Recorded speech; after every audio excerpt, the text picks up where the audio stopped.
Don't look now. Mario Cristobal is building another stacked recruiting class. Miami moving up to number 15 nationally, third in the ACC in the team recruiting rankings for 2024. So let's get a little state of the U with Gaby Urrutia of Inside the U joining us on the show now. Gaby, I feel like we got good news, we got bad news. So let's start with the good. Zaquan Patterson, the Canes land the number 4 safety. They beat out ACC rival Florida State for his services. Oh, so sweet. So how important was this get for what Cristobal is hoping to build in Coral Gables? It was huge. Miami being able to go out and get Zaquan Patterson was a really big deal. I mean, that's a guy right here in their hometown in Broward County, a kid born in Dade County, really playing at a premier program, a school that Miami really wants to have a footprint in. They already have a commitment from one of his teammates in Josiah Trader. Zaquan Patterson, in that Saturday game against St. Francis was all over the place. I mean, I think he was the best player on the field. He made an impact on special teams. He's just a do-it-all type of guy. He was at the very top of the board on that defense. And Miami was able to get it done. It got really tight there between Florida State, Auburn, and Michigan. But, the Hurricanes being able to win that one was really, really big for them, because I think that he's one that they really needed to win just locally. While Miami was able to land Patterson, they took an L on David Stone. It looked like it came down to the wire. Gaby, how close was this battle for the elite defensive lineman? It was super close, Blair. I mean, it was really, really close. I think there was a lot of confidence in Coral Gables about just where they stood in that one. And I think ultimately the thing that they had to overcome most was at the end of the day, when it was time for him to reach for the hat, was he actually going to be able to not select the Oklahoma one? And for all of those that watched the announcement live, it did feel like there was sort of a tear there. He did pick up the Oklahoma hat. But, Miami's going to continue to battle. They're still optimistic about where they're at in that recruitment. They still feel like there's a long way to go. And, they're going to continue to chop wood all the way through, that early signing period before pen meets paper. They feel like they still have an inside track there. They did a really good job with that family and getting them on board with the Hurricanes. And, again, there's still sort of that, that battle mentality kind of in Coral Gables to go out and try to still flip David Stone down the line. Yeah, they're viewing not an L quite yet, because they're still months away from signing day. And as you said, not giving up on Stone just yet.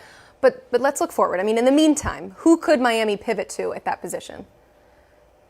Yeah, another guy that they've been recruiting really hard just throughout the course of the cycle is LJ McCray out of Daytona Beach, mainland. He's a guy that we at 24/7 Sports, have him ranked as the number 37 overall prospect, 6'6", 260 pounds. He's having a really good start to his senior year. And look, even with David Stone going to Oklahoma, LJ McCray was still someone that they've invested a lot of time in recruiting. Got him on campus in the spring, had him on campus again for an official visit over the summer. I mean, LJ McCray is someone that they really, really like. I mean, he's absolutely someone that's next up on that board alongside guys like Aiden Breland. And, they just extended another offer out to Francis Brua, who's a Pittsburgh commit. But LJ McCray is the prize right now alongside David Stone and some of those others. Gaby, I don't mean to go full Brent Venables on Miami right now by mentioning the losses to Middle Tennessee State and to Florida State. But after last year's 5-7 record, how much pressure is on Mario Cristobal to improve on the field so that there is tangible evidence for recruits to look at? Oh, no, I mean, it's huge. I think everyone around the building will tell you how there is absolutely a sense of urgency. They definitely went out and, made a lot of moves that I think they feel like are going to help them accomplish their goals on the field. They hit the transfer portal hard for some guys that they feel like can contribute. They have a lot of freshmen who are coming in and are going to make early impacts. These are guys that are ready to go. It's not because they need freshmen to play to, get these guys going. I mean, they brought in a very strong freshman class. And look, they were able to kind of complete what they kind of had started in that 2023 cycle, but in 2024, it hasn't necessarily gone quite as smoothly. So, yeah, I think these on-field results matter a lot, and there's absolutely a sense of urgency around everyone here. And, I think just hearing Mario Cristobal talk here on Monday ahead of that Miami, Ohio opener on Friday, he seems optimistic that everyone around the program is doing the right things, the culture's in a better place, and just guys around the program are in a better, mental state. As far as going into the season, doing all the right things and doing all the things that they need to do to, right the ship. So ACC realignment rumors are really starting to heat up. Our Brandon Marcello reported that we could see a resolution regarding Cal, Stanford, and SMU in the next few days. If these programs do eventually join, I mean, how could that potentially affect Miami recruiting in the future? I mean, I think it would. I think if you're Miami, you're kind of on board. You're on board of this whole ACC realignment because I mean, you just consider where Mario Cristobal was before he got to Miami. He was at Oregon. He has a ton of ties to the West Coast. He's a national recruiter. I mean, that's the plan here. I mean, it doesn't matter where they're located; they're going to go out and get these guys. So I think if you have Stanford and Cal, I think again, I think it just kind of keeps California open. It keeps the West Coast open. Just knowing that you can tell a kid, hey, your family doesn't have to travel so far to watch you play one of these games. And Mario Cristobal's gone into Palo Alto or the Palo Alto area before. I mean, Troy Franklin is a receiver he signed at Oregon who's out of that area. That was a highly rated recruit. A ton of California kids signed with Oregon while Mario Cristobal was leading that Ducks program. So I think they'd be very open to adding those two programs. And the same goes for Texas.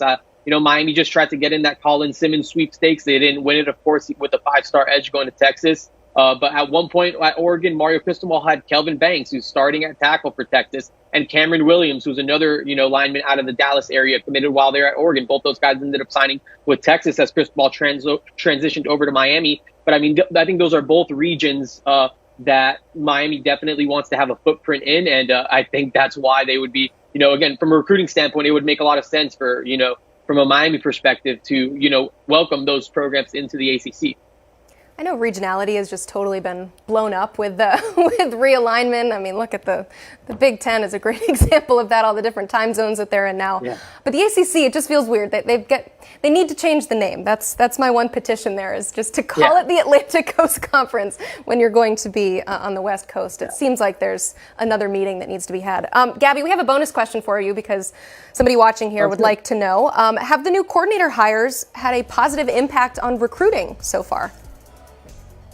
Yeah, absolutely. I think with the way Miami's able to sell the offense and the defense has helped them, in different ways. The offense is going to be way more friendly, especially for the personnel currently on the team. I mean, it's going to be way better for the skill guys. They're definitely going to throw that thing around. So when it comes to wide receivers, I mean, Miami's about to, again, they have committed one of the top outside wide receivers in the country in Josiah Trader, another local kid in Chance Robinson, who's another top 150 guy for us. So two big-time outside receivers have already signed up. And then on the defensive side, Lance Guidry runs a really, really fun system as well with guys, serving different looks and putting different guys in positions to make plays. So I think there's a lot to be excited about, on defense too. I think that's a part of what got Zaquan Patterson stoked at, just the different ways that Miami can capitalize on his versatility in Lance Guidry defensive system. So I absolutely think, the scheme and what those guys do has helped Miami kind of, make some moves on that defensive side, on both sides of the ball, really.